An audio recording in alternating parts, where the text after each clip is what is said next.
d'enfants, c'est juste. Avant tout, c'est juste le projet et l'envie d'être bien tous les deux. Et puis on verra bien ce qui se passe.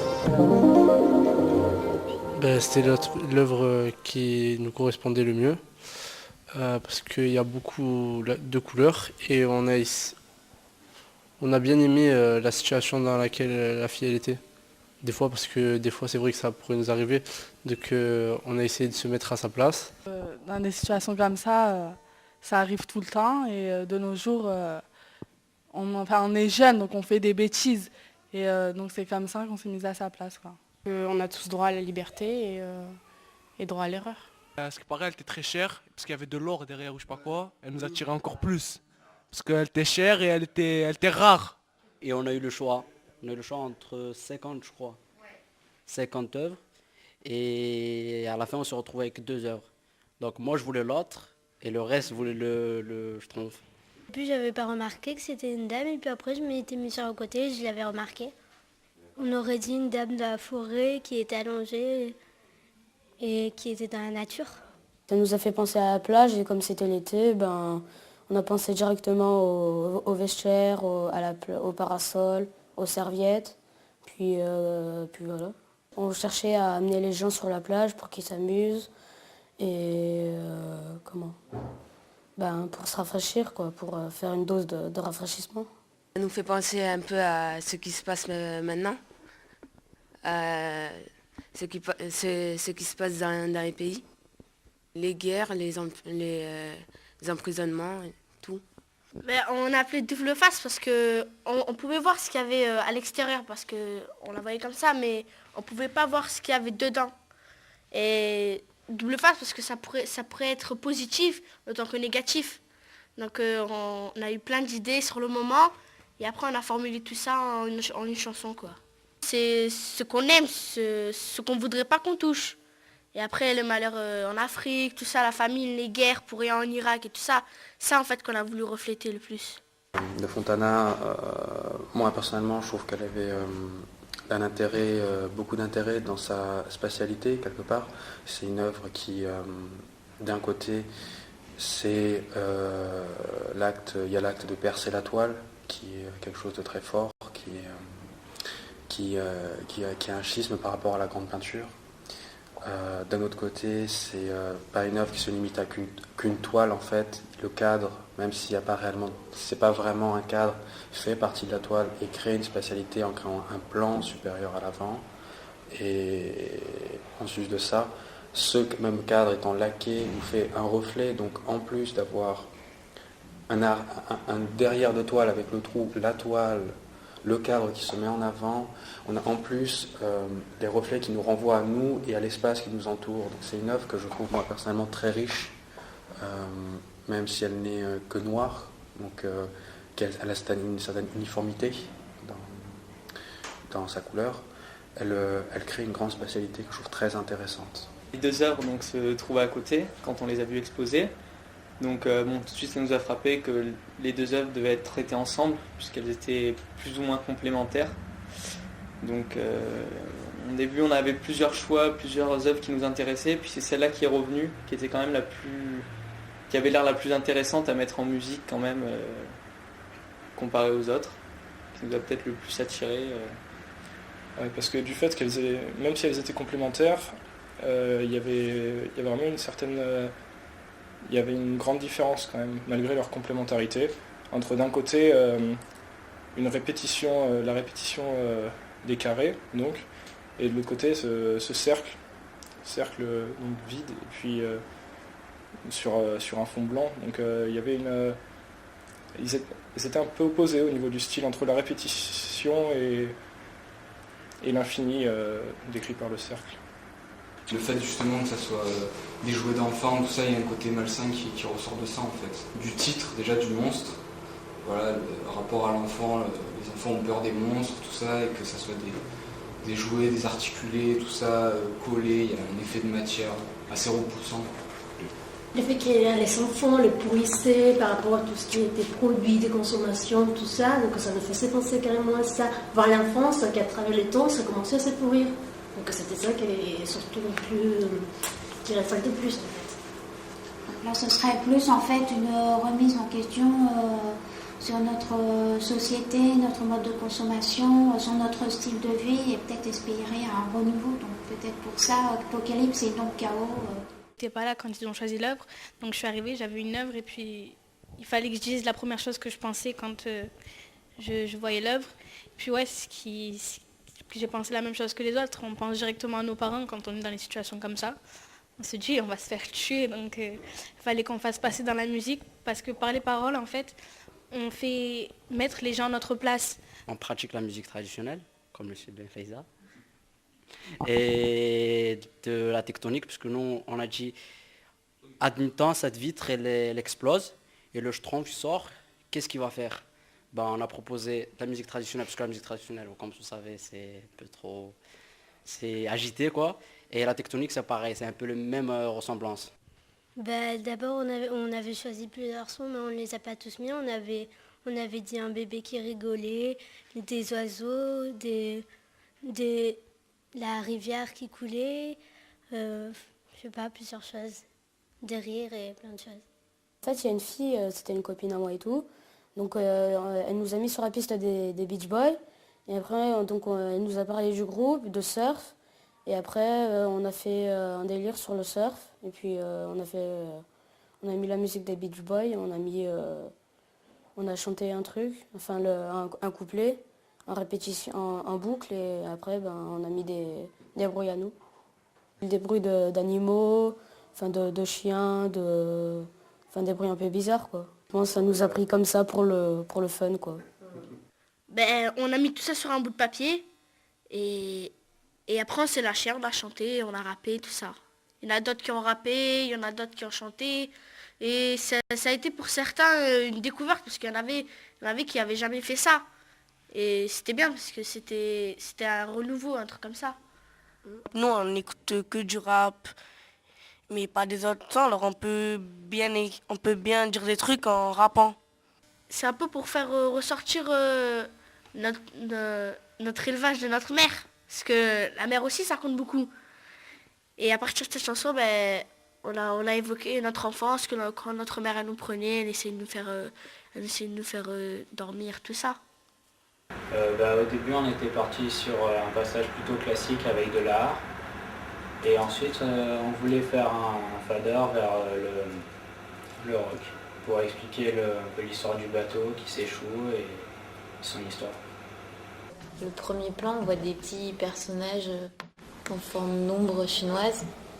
Donc c'est pour ça qu'on a voulu mettre des choses un peu asiatiques dans la bande son. Je pense que chacun en fait a imaginé un peu des formes différentes et des personnages différents. Donc du coup dans la bande en fait ça peut paraître un petit peu mystérieux par rapport à ce côté-là. On pouvait utiliser des sons de gouttes et par ces sons de gouttes on pouvait les faire entendre par la gauche, par la droite et donc créer une spatialité qui renvoie très nettement à ce travail. Donc dans la bande son, donc ce passage entre les deux univers, il se traduit d'abord par rapport à des mouvements de porte, des bruits de porte, qui traduisent un peu le passage d'un univers à l'autre. Puis le didgeridoo qui va représenter un peu le cercle, donc une continuité, un son qui tourne vraiment. Puis on a aussi donc tous les A, les O, donc ces voyelles, donc on a 14 sons différents, donc qui représentent ces 14 coups de pinceau justement. Et puis ensuite, donc on a une structure, une partie du morceau qui repose basse, batterie, guitare, qui représente le fond, la forme et donc la toile. Puis la structure A14 donc, du morceau qui est tout basé sur 14, le titre de la partition qui est 7. Il avait mis des comptines d'enfants mélangées à des sons, des portes qui grincent, le bruit du corbeau, des choses qui n'ont pas un côté très positif, donc qui salissent un petit peu la pureté enfantine. En fait, au musée, j'y suis pas allée, mais pour les gens qui les écoutent, je pense que ça leur plairait bien, quoi. Parce qu'avant, on regardait, on visitait, on pensait pas à écrire des chansons, à chanter sur ça. Je suis déjà allée au musée, mais je veux dire, avant je regardais des trucs qui m'ennuyaient. C'est pas pour citer les œuvres, mais avant ça m'ennuyait. Alors que là, je découvrais les choses, mais en faisant ce que j'aime en même temps, c'est-à-dire la musique. Et ça, franchement, je vous remercie de nous avoir donné cette chance, parce que ça ne nous arrive pas tous les jours.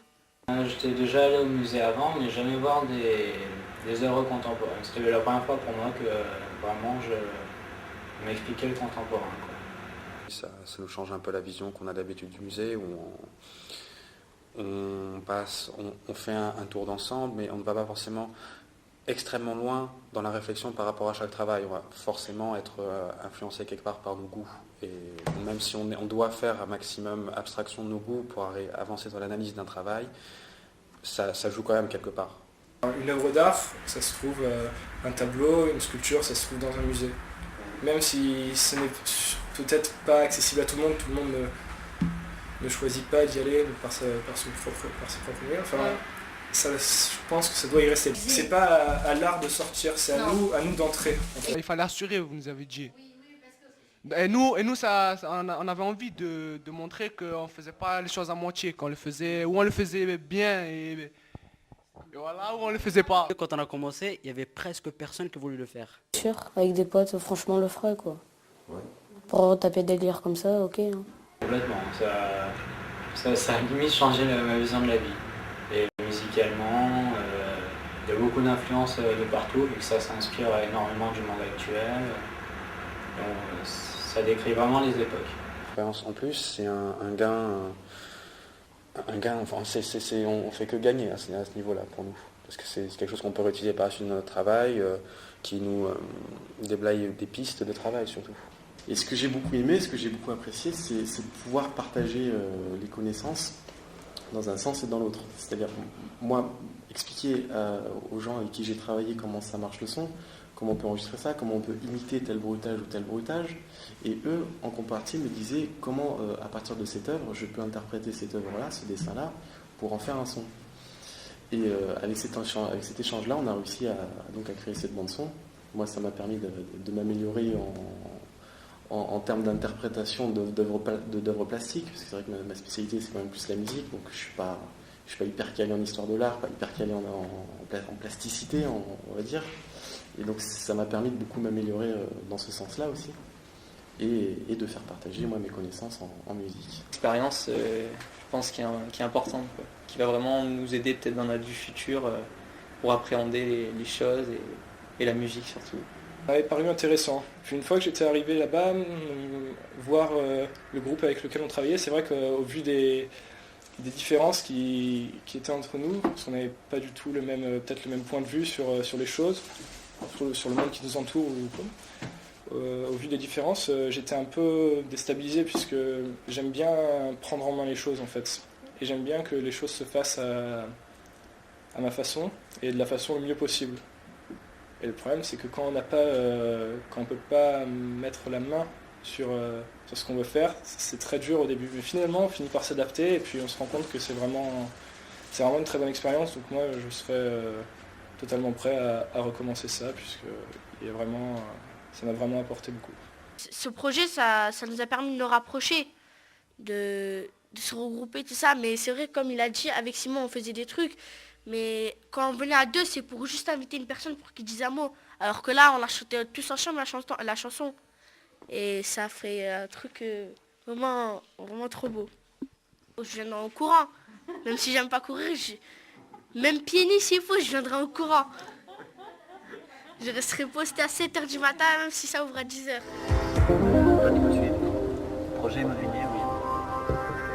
Alors j'ai répondu au projet sonar de la ville de Toulon. Alors la première chose que j'ai faite, c'est constituer les 10 groupes. Donc 10 groupes de 10 adolescents. Et donc pour cela, j'ai rencontré divers acteurs culturels de la ville de Toulon. J'ai essayé de faire des groupes représentant donc les 10 secteurs. Et puis certains groupes qui représentent plus largement la jeunesse toulonnaise, comme le lycée Argos, le conservatoire, les beaux-arts. Le premier atelier fut la visite au musée. Donc là, les enfants ont eu accès à des critiques d'art, à des historiens d'art, à des artistes, aux conservateurs. Ils ont pu avoir une analyse des œuvres.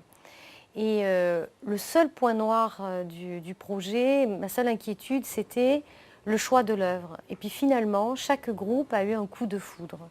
Et à ce moment-là, s'est créé le collectif.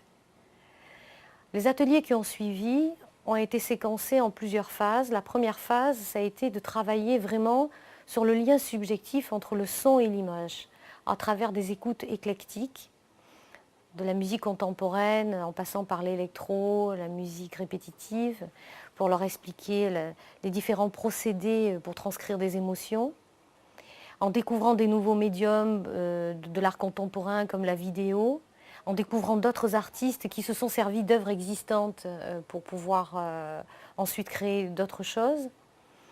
Ensuite, on est revenu à l'œuvre. Là, ils ont disséqué l'œuvre et tout ce qu'on avait pu dire, on a essayé de le transcrire en son. Et là, l'histoire a commencé à se construire. On a enregistré donc toute cette matière sonore. Et là, j'ai eu la chance de travailler avec donc, la scène des musiques actuelles de Toulon, Tandem, qui était l'autre prestataire. On a répondu en fait au projet Sonart pour réaliser toute la partie technique en fait. Et donc ça a été un peu un projet innovant. Il a fallu sortir le matériel, trouver une équipe, former une équipe un peu technique et assez pointue pour sortir le matériel du studio et pour pouvoir enregistrer dans tous les centres en fait. Une fois qu'on a eu toute cette matière, avec Nicolas Meury, donc l'autre réalisateur, on a mixé finalement des bandes de son qui étaient pour ainsi dire construites. Et on n'a fait que répondre aux désirs des enfants. C'était surtout un projet avec les enfants, c'était de faire participer, de mixer la musique et l'art contemporain, de leur montrer un autre visage de l'art et qu'ils soient créatifs sur le projet. Les enfants ont été très justes et très précis et ont maîtrisé vraiment ce qu'ils voulaient raconter et l'histoire dans laquelle ils voulaient nous emmener. Et je trouve qu'il y a une phrase qui résume vraiment ce qu'ils nous ont offert. C'est une phrase de Pierre Soulages qui dit « Celui qui regarde l'œuvre fait bien plus de la moitié du travail ». Donc ce projet nous a tout de suite plu puisqu'il rentrait dans une démarche d'ouverture vers l'extérieur, donc l'accès à la culture à ce public-là qu'on a du mal justement à centrer sur cet art contemporain. Par rapport à nos projets, donc, par exemple sur le séjour des ados à New York, ils sont allés au MoMA et à Guggenheim, et donc en parallèle avec ce projet où ils sont investis. Donc c'est vrai que sur ce projet-là, nous sommes assez heureux qu'ils puissent représenter des choses qu'ils ont faites. Donc c'est vrai que là, par rapport aux œuvres qui vont être exposées, c'est leur travail. Ouais, déjà, un côté très intéressant, c'est que ça nous permet de sortir des frontières du centre aéré. Donc on s'ouvre vraiment là sur notre ville, c'est une chance déjà. Donc le musée, on a souvent l'occasion d'y aller. Mais là, on est vraiment acteur et plus spectateur. Le côté vraiment très professionnel que votre équipe nous a apporté. Donc, comme on l'a dit tout à l'heure, le fait de pouvoir enregistrer dans un studio professionnel, le fait d'avoir affaire à des gens, des techniciens professionnels, la rencontre, les échanges, c'est quelque chose qui n'a pas de prix pour les enfants, pour la découverte. Découverte de nouvelles activités. Le travail d'équipe, c'est très important aussi pour la cohésion de groupe. Chacun a vraiment pu trouver sa place, chacun a pu s'exprimer pour un travail et dans un but commun. Donc, ma consigne, c'était je vous laisserai libre du choix, mais éventuellement, je vous en parlerai. J'étais assez ravie qu'ils choisissent une œuvre réalisée par une femme. Grâce à une œuvre d'art, ils ont pu quand même se montrer, donner leur avis, vraiment. J'ai pu apercevoir un peu ce qu'ils pensaient à travers une œuvre d'art. Quand on voit une porte fermée comme ça avec des tags, ça leur a rappelé directement leur quartier, peut-être des problèmes familiaux, peut-être que derrière cette porte, il y a justement des belles choses que l'on a envie de garder pour soi. Enfin, ils m'ont sorti plein d'avis personnels très très intéressants et je trouve que c'est vraiment à refaire une expérience pareille. On avait quand même un projet en cours avant. On avait quand même lancé un projet. projet d'enfant. Avec un petit accident de parcours qui a amené des doutes, des inquiétudes, mais qui a été constructif. Voilà, après, sur des projets moyen terme. Sur le projet d'enfant, c'est juste... avant tout, c'est juste le projet et l'envie d'être bien tous les deux. Et puis on verra bien ce qui se passe. Voilà. Et puis on verra bien ce qui se passe. Voilà. C'était juste... ouais. Pour faire retomber un peu la pression. C'est vraiment ce dont voilà. Et puis après, quand on aura un enfant, on achète un appartement. Et puis on viendra vivre à la campagne. Donc ça, c'était pas dans ce qu'on avait décidé. Pas tout de suite. Projet immobilier, oui. Parce que c'est partie de la construction aussi.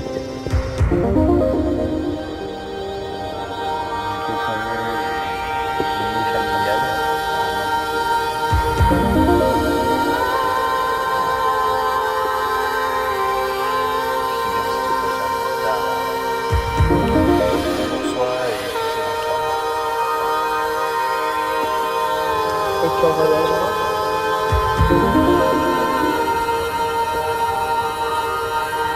Quand on voit ce que c'est. Pourquoi c'est bien le voyage? Parce que ça ouvre plein d'horizons nouveaux, ça...